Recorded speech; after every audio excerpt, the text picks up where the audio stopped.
કેમ છો વિદ્યાર્થી મિત્રો? સરસ્વતી એજ્યુકેશનમાં તમારું સ્વાગત છે।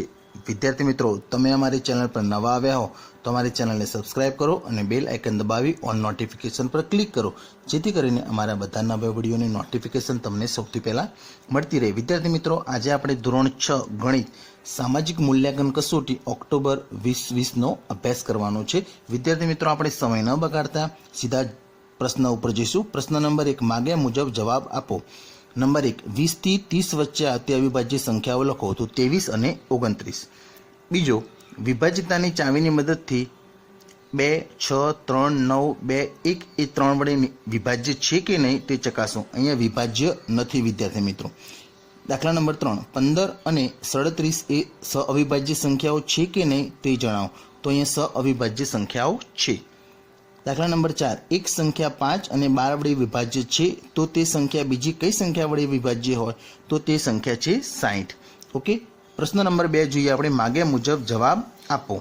1, ગુસા શોધો। 18, 54 અને આપણે 81નો ગુસા શોધવાનો છે। વિદ્યાર્થી મિત્રો, તમારા સ્ક્રીન ઉપર તમને દેખાઈ રહ્યું છે 18નો આપણે ગુસા શોધીએ તો 18ના ભાગ પડશું વિભાજ્ય 9 દુ 18, 3 તરી 9, 3 એકા 3। 54ના ભાગ પાડશું 27 દુ 54, 9 તરી 27, 3 તરી 9, 3 એકા 3। 81ના ભાગ પાડશું 27 તરી 81, 9 તરી 27, 3 તરી 9, 3 એકા 3 અને ઓકે। હવે આપણે જોઈ શકીએ કે અહીંયા ભાગ પડેલા છે વિદ્યાર્થી મિત્રો। હવે બંનેમાં 3-3માં 18, 54 અને 81માં 3-3માં કોમન કેટલા છે? 3-3માં 3 બે વખત કોમન છે 3, તેના નીચે આપણે અંડરલાઇન કરશું વિદ્યાર્થી મિત્રો, અને જે અંડરલાઇન કરેલી છે એને આપણે ગુસા તરીકે દર્શાવીશું। માટે 3 બે વખત છે, 3 ગુણ્યા 3, માટે ગુસાનો જવાબ શું આવ્યો? 9। ઓકે, હવે આગળ, જુદા જુદા રસ્તાની 3 ટ્રાફિક લાઇટ અનુક્રમે 48 સેકન્ડ, 73 સેકન્ડ, 72 સેકન્ડ અને 108 સેકન્ડ પછી બદલાય છે। જો તે એક સવારે 7 વાગે બદલાય તો તે ફરીથી એક સાથે ક્યારે બદલાશે? વિદ્યાર્થી મિત્રો, હવે જ્યારે 3 સેકન્ડ તમને આપેલી 48, 72 અને 108, તો એને આપણે શું કરવું પડશે? તેનો આપણે લસા શોધવો પડશે। શું શોધવું પડશે? પહેલાં લસા। તો એ મેં તમને લસા શોધીને આપ્યો છે, તમે જોઈ શકો છો। સૌ પ્રથમ 2 વડે ભાગ ચાલશે, પછીથી આપણે 3 વડે ભાગ ચાલશે। ઓકે, 3 વડે ભાગ ચાલ્યા પછી અહીંયા આપણને જે અવિભાજ્ય સંખ્યાઓ મળી છે એનો આપણે શું કરશું? ગુણાકાર કરશું। ટોટલ આપણને સેકન્ડ મળી છે 432 સેકન્ડ। હવે વિદ્યાર્થી મિત્રો, 1 કલાક બરાબર કેટલી મિનિટ થાય? 60, અને 1 મિનિટ બરાબર 60 સેકન્ડ પણ થાય, તો એને 60 વડે આપણે ભાગવા પડશે। તો ભાગ્યા 60 કરીએ તો 7 મિનિટ અને 7 સેકન્ડ શું થાય? 7 મિનિટ અને 7 સેકન્ડ। ઓકે, તો જો એ સવારે 7 વાગે બદલાય તો ફરીથી કેટલા વાગે બદલાશે? તો ટ્રાફિક લાઇટ જો સવારે 7 વાગે બદલાય તો તે ફરીથી 7 કલાક 7 મિનિટ અને 7 સેકન્ડે ફરીથી બદલાશે। તો જવાબમાં તમારે વિદ્યાર્થી મિત્રો લખવાનું કે સવારે 7 વાગે બદલાય તો તે ફરીથી સવારે 7 કલાક 7 મિનિટ અને 7 સેકન્ડ, 7 મિનિટ અને 7 સેકન્ડ એનો જવાબ છે, કારણ કે 7 વાગે તો બદલાઈ ગઈ છે લાઇટ। ઓકે, 7 વાગે તો લાઇટ પહેલાં બદલાઈ ગઈ છે, પછી ક્યારે બદલાશે? તો પછી પાછા 7 તો વાગે જ ને। ઓકે, માટે 7 કલાક 7 મિનિટ અને 7 સેકન્ડે બદલાશે। ઓકે, હવે દાખલા નંબર 3માં તમે જોઈ શકો છો વિદ્યાર્થી મિત્રો, નીચેની આકૃતિ પરથી આપેલ વિધાન ખરા છે કે ખોટા તે જણાવવાનું છે। અહીંયા QMONP એ રેખા MN પરના બિંદુઓ છે, તો એના ઉપર જ આપેલા છે, માટે આપણે લખશું ખરું। સેકન્ડ, O અને N એ રેખાખંડ OPના અંત્ય બિંદુઓ છે, ના અંત્ય બિંદુઓ છે નહીં, તો એ ખોટું લખશું। N એ કિરણ NP અને કિરણ NMનું ઉદ્ભવ બિંદુ છે, તો એ ખરું। ઉદ્ભવ બિંદુ એટલે જ્યાંથી પસાર થતું હોય, જ્યાંથી નીકળતો NP એક આમ જાય છે અને NM એ આમ જાય છે, તો N એ એનું ઉદ્ભવ બિંદુ થઈ ગયું, માટે ખરું। હવે આપણે આગળ જોઈએ વિદ્યાર્થી મિત્રો,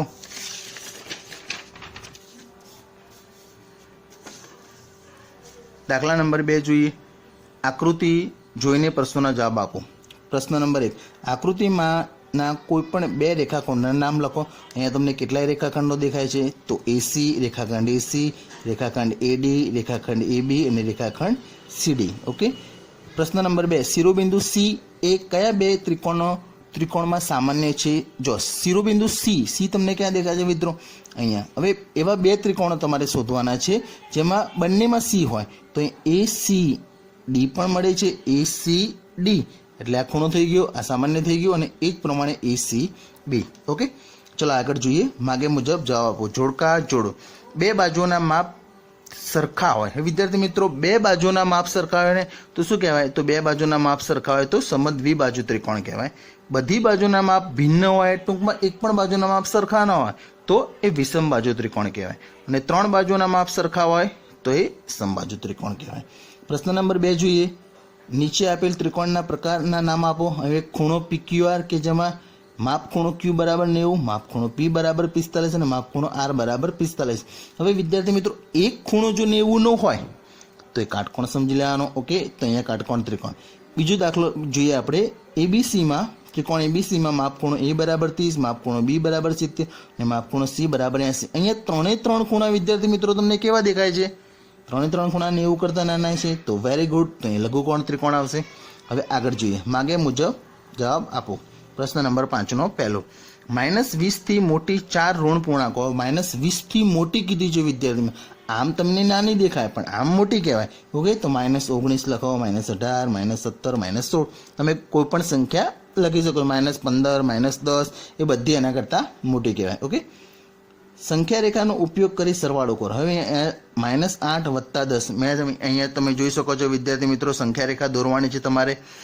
હવે અહીંયા આપણે -8 થી સ્ટાર્ટ કરવાનું છે અને +10 એકમ જમણી બાજુ જવાનું છે. તો અહીંયા 8 થી આપણે ચાલુ કરીએ તો 1, 2, 3, 4, 5, 6, 7, 8, 9 ને 10.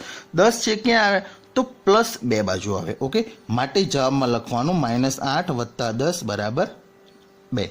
ઓકે, ટૂંકમાં આ ડાબી બાજુ છે, આ જમણી બાજુ છે, તો જવાબ આવ્યો આપણને +2. ઓકે, અને આમ પણ તમે સાદી રીતે પણ સરવાળો કરી શકો છો કે +10 માંથી -8 જાય તો +2 વધે. ઓકે, દાખલા નંબર 3. સંખ્યા રેખાનો ઉપયોગ વગર બાદબાકી કરો. સિમ્પલ છે.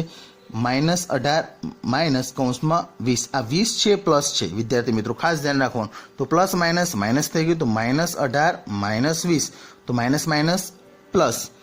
આમ માઇનસ પ્લસ, પણ મોટી સંખ્યા આગળ કઈ નિશાની છે? માઇનસ, તો જવાબમાં લખશું માઇનસ. બંને સંખ્યા સરખી હોય તો સરવાળો કરવાનો. ટૂંકમાં યાદ રાખવાનું, સરખું સરવાળો, અલગ અલગ બાદબાકી. તો -18 અને -20 તો કેટલા થાય? -38. ઓકે વિદ્યાર્થી મિત્રો, આજે એટલું જ. Thanks for watching video. તમે અમારી ચેનલ પર નવા આવ્યા હોય તો અમારી ચેનલને સબસ્ક્રાઈબ કરો અને બેલ આઇકન દબાવી ઓલ નોટિફિકેશન પર ક્લિક કરો, જેથી કરીને અમારા નવા વિડીયોઝની નોટિફિકેશન તમને સૌથી પહેલાં મળતી રહે.